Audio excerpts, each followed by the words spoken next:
মিথ্যার অনেক রং, মিথ্যার অনেক রূপ। তাই আমরা সত্যের চাইতে মিথ্যায় বেশি অভ্যস্ত। অল্প বয়সে কাউকে পাওয়ার আশায় নিজের জীবন নষ্ট করো না। তুমি নিজের মতো করে তোমার জীবন সাজাও। সময় বলে দেবে তুমি কার হবে আর কে তোমার হবে। এই দুই ধরনের প্রেমে কোনো দুঃখ নেই, সৃষ্টিকর্তার প্রতি প্রেম আর মা বাবার প্রতি প্রেম। ক্ষমা বারবার করা যায়, কিন্তু বিশ্বাস বারবার করা যায় না। কাঁচ হোক বা পাথর হোক, আঘাত করলে যেমন ভেঙে যায়, মানুষের দুর্বল জায়গায় কথার আঘাত করলেও তার মন ভেঙে চুরমার হয়ে যায়। তাই নিজের দুর্বলতা কখনোই অন্যের কাছে প্রকাশ করা উচিত নয়। যে দোষ করে ক্ষমা চায় সে খুব সাহসী, যে প্রতিশোধ না নিয়ে ক্ষমা করে দেয় সে শক্তিশালী, আর যে সব ভুলে যায় সে মহাসুখী। স্বার্থপর মানুষগুলো মানুষকে ভালো করে জানে কখন ভালো ব্যবহার করতে হয় আর কখন অবহেলা করতে হয়। জীবন আমাদের একটা শিক্ষা দিয়েছে, ভুল মানুষকে বিশ্বাস করলে ঠকতে হয় বারে বারে। যারা মিথ্যা বলে তারা আগুন ছুঁয়েও মিথ্যা বলে, মাটি ছুঁয়েও মিথ্যা বলে, হাসতে হাসতে কাঁদতে কাঁদতে, এমনকি এরা মানুষ হয়ে মানুষ ছুঁয়েও মিথ্যা বলতে পারে। তাই মিথ্যাবাদী কখনো বন্ধু হতে পারে না। যিনি আপনাকে সৃষ্টি করেছেন একমাত্র তিনিই সবচেয়ে ভালো বুঝেন আপনাকে।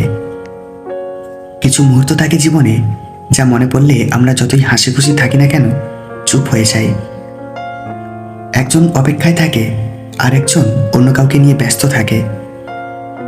সম্মান জিনিসটা পুরো নিউটনের তৃতীয় সূত্রের মতো, কাউকে দিলে অবশ্যই ব্যাক পাবেন।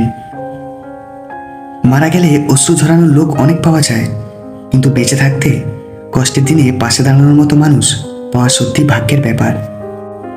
সত্যি যদি আপনি স্পষ্টবাদী হন, দেখবেন অনেকের সাথে আপনার সম্পর্ক থাকবে না। বর্তমান সমাজটাই এমন, সৎ মানুষগুলো অবহেলিত আর অসৎ মানুষগুলো সম্মানিত।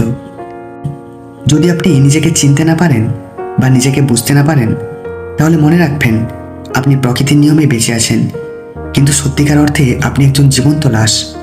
আপনি যদি আপনার জীবনকে খুশি রাখতে চান, তাহলে সবার আগে নিজেকে গুরুত্ব দিন। পৃথিবীর মানুষগুলো কে কী করছে, কে কী ভাবছে, সেগুলো কখনো ভাবতে যাবেন না। তা না হলে আপনি এই পৃথিবীর ভিড়ে নিজেকে হারিয়ে ফেলবেন। যার মধ্যে একবার সন্দেহ চলে আসে, তার কখনো বাইরের শত্রুর প্রয়োজন হয় না। বর্তমানে আমাদের সমাজে পরকীয়া হলো ওই পোকা। একবার যদি এটা কারো মধ্যে চলে আসে, তবে শুধু তাকে নয়, সেই দুটো মানুষ এবং দুটি সংসারকে শেষ করে দেয়। একজন পার্টনার থাকতে অন্য কাউকে ভালো লাগা এবং তার সাথে সম্পর্ক তৈরি করা হলো পরকীয়া। পরকীয়া সম্পর্কের মধ্যে যারা থাকে তারা প্রথমে ভালো থাকলেও একটা সময় চলে আসে তাদের মধ্যে পরস্পরের কাছে পাওয়ার তীব্র আকাঙ্ক্ষা সৃষ্টি হয় এবং পরস্পরকে কাছে পেতে চায় যে কোনো মূল্যে। পরস্পরকে কাছে পাওয়ার আকাঙ্ক্ষা এতটা তীব্রতর হয় যে তাদের মধ্যে কোনো লজ্জাবোধ, সম্মানবোধ কিছুই কাজ করে না। তারা যে পৃথিবীর অন্যান্য প্রাণীদের থেকে বুদ্ধি, জ্ঞান সব দিক থেকে শ্রেষ্ঠ, এটাই ভুলে যায়। এই পরকীয়া যেই দুজনের মধ্যে থাকে, শুধু তারা নয়, তাদের একান্ত কাছের মানুষগুলো সারা জীবন ধরে তার ফল ভোগ করে। সেক্স প্রাণীদের একটা প্রাকৃতিক জৈবিক চাহিদা, এটা সকলের মধ্যেই থাকে। মানুষ হিসাবে পৃথিবীতে টিকে থাকতে এটা খুবই গুরুত্বপূর্ণ, কিন্তু সেটা যদি একাধিক মানুষের সাথে থাকে, তাহলে পশু ও মানুষের মধ্যে পার্থক্য কোথায়?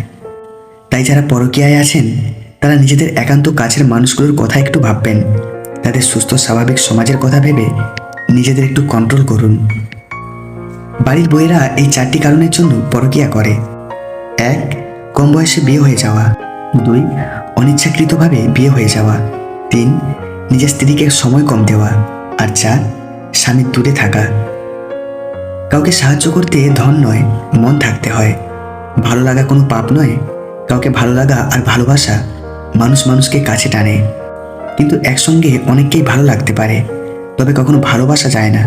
যখন একসঙ্গে অনেকের সঙ্গে ভালোবাসা থাকে, তখন সেটা হলো ধোঁকা। যারা এটা করে তাদের থেকে সাবধান থাকা উচিত। মানুষ কানা, খোঁড়া, পঙ্গু, অন্ধ হলেও তাকে নিয়ে সংসার করা যায়, কিন্তু যদি মানুষের চরিত্র খারাপ হয়, তাহলে তাকে নিয়ে সংসার করা যায় না। ফিরে যেতে হবে জেনেও যখন পৃথিবীতে আসা, তখন হাসি মুখে জয় করে নাও সকলের ভালোবাসা। সম্মান যদি করতেই হয় তবে গুণ দেখে করো, ধনসম্পত্তি দেখে নয়।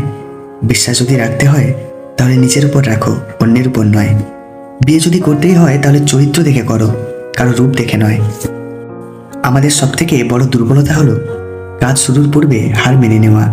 সফল হবার সবথেকে বড় পন্থা সবসময় আরেকবার চেষ্টা করা। যদি আপনি অনেক বড় সফলতা অর্জন করতে চান, তবে ব্যর্থ হওয়ার জন্য তৈরি হয়ে যান, কারণ বারবার ব্যর্থ হবার পরেই নিজের দুর্বলতা জানা যায় এবং দুর্বলতার সমাধান করেই বড় সফলতা অর্জন করা যায়।